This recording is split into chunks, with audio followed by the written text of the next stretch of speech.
My name's Krista Briers. I'm a doctor of physical therapy, and I'm going to teach you how to use a gua sha for your face, instrument-assisted soft tissue mobilization, and how to use a gua sha for your scars. So the first part, if you're going to use a gua sha for your face, is what sort of angle are you using this at? When you use a gua sha, not necessarily going right straight 90-degree angle, but more so working at about a 15 to 20-degree angle to help maximize the pull that you're going to create with a gua sha. So to start, I always like to start with opening up my lymph nodes around my neck, because this is where I also want fluid to flow to. So to open up the fluid, to open up the area on my neck, pulling down and in at this triangle area. I always stop to think, what is my intent and purpose of where I'm pulling fluid? So pulling down and in at this triangle area right above your clavicle.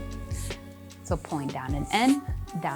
From a lymphatic standpoint, I'm gonna do little circles at my neck. So doing backward circles, up and back, up and back, up and back, up and back, all the way down. I like to repeat this about 5 times on each side.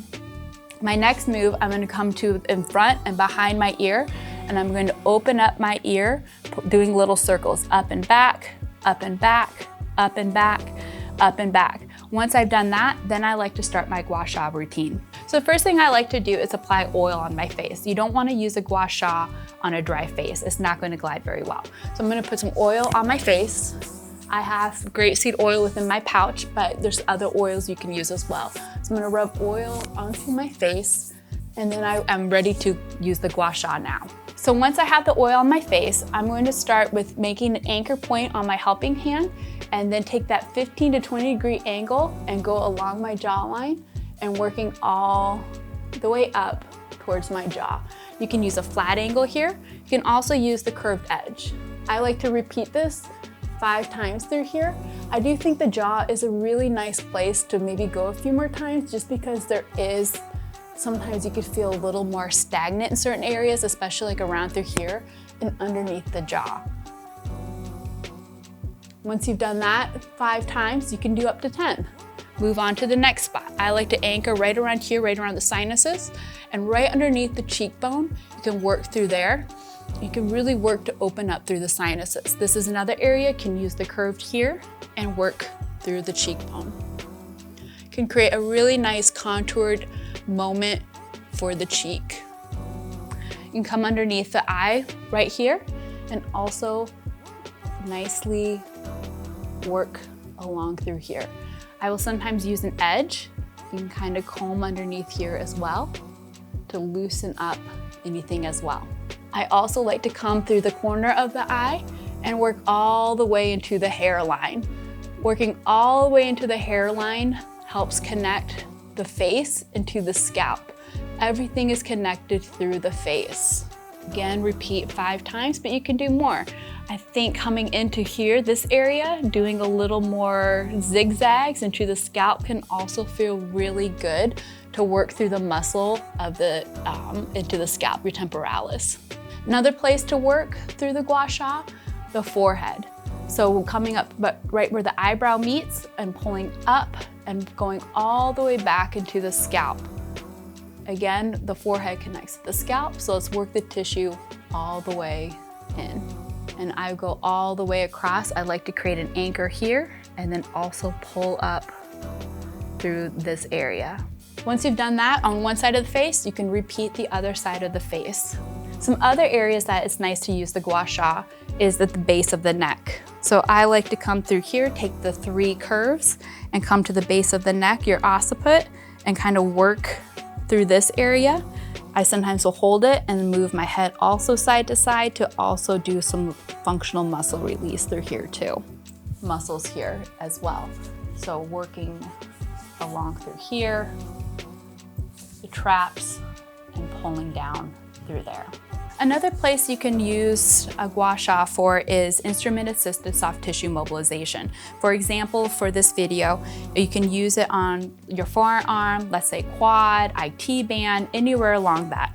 Key is again using oil and then holding this at about a 45-degree angle and moving and working along through the tissue. This is going to be a little bit of a quicker pace to help stimulate blood flow to the tissue, can also act as a gatekeeping for pain control, as well as decreasing inflammation through the area. If you notice an area that feels a little more restricted, just work through that a little bit longer, but really using your body's cues to help guide you of how long you stay in a certain area. You will notice there's going to be some redness to it, but that's why it's also called gua sha, with the sha implying redness. You can also work around different points of like your elbow if you feel a little more restriction through an area to help release anything there. This is how you will do instrument-assisted mobilization, and I usually stick around an area for about 45 seconds and then reassess to see how I feel. You can also use a gua sha for scars. The use of the gua sha can help also remodel the tissue to help decrease some of the how the skin is adhered to each other, so also alter the tensegrity of the tissues through some of the mechanical forces applied through the gua sha to help remodel your tissue and also work to improve lymphatic flow. I drew a scar onto my arm, but if you have a scar on your abdomen, let's say from a C-section or from any other abdominal surgery, a scar from any past surgery, really any type of scar you can use. So again, apply some oil onto the area, and then I will like to use the edge to kind of help loosen things up. I will usually come in again at about a 20-degree angle just to soften. You can use the gua sha in little circles at some of the edges to help loosen some of that tissue. You can also use your hands as well if that feels more comfortable for you. But if you like to use the gua sha, you can use that as well. But you can do little circles.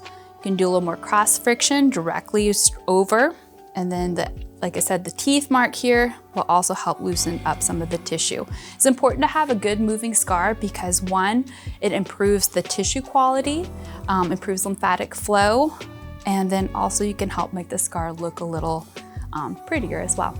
Say when you're using the gua sha on the face, the key is going to be moving slow. It's not a race to go super fast, just going nice, slow, long strokes and anchoring down to help really maximize how you can remodel the tissue through the face. If you've had an area with fillers, I avoid that area with the gua sha to not break up the area of filler and to keep that area intact.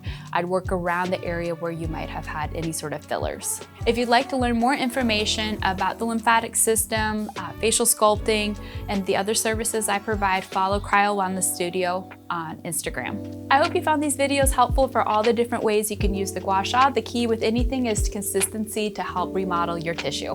Thank you.